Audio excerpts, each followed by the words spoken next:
Separation के बाद, और फिर क्योंकि इतनी छोटी थी तो एजुकेशन भी आज सच कोई इतनी कंप्लीट नहीं। तलाक के बाद शर्मीन अली ने खुद को कैसे संभाला? पाकिस्तानी अदाकारा शर्मीन अली ने पहली बार अपनी तलाक के बाद की जिंदगी के मुश्किल दौर के बारे में खुलकर बात की है। शर्मीन अली हाल ही में गुड मॉर्निंग पाकिस्तान में निदा यासिर की मेहमान बने, जहां उन्होंने बताया कि तलाक के बाद उन्हें अपनी और अपनी बेटी की जिम्मेदारी खुद उठानी पड़ी।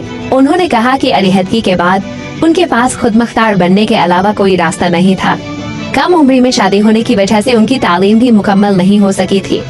वो नहीं चाहती थी कि उम्र रसीदा वालिदैन उनके अखराजात बर्दाश्त करें, इसलिए उन्होंने अपने तौर पर कपड़ों की डिजाइनिंग, होम डेकोर और दीगर काम शुरू किए। शर्मीन अली ने बताया कि खुशकिस्मती से सिर्फ 3 माह बाद उन्हें प्रोड्यूसर नीना काशिफ की जानिब से शूब्स में काम की पेशकश मिल गई। अगरचा उनका खानदान उनके शूब्स में आने के हक में नहीं था, लेकिन माशी तौर पर खुद मुख्तार होना उनकी मजबूरी थी। उन्होंने मजीद कहा कि शूब्स में इब्तिदा में कम काम मिला, मगर वही उनके लिए काफी था।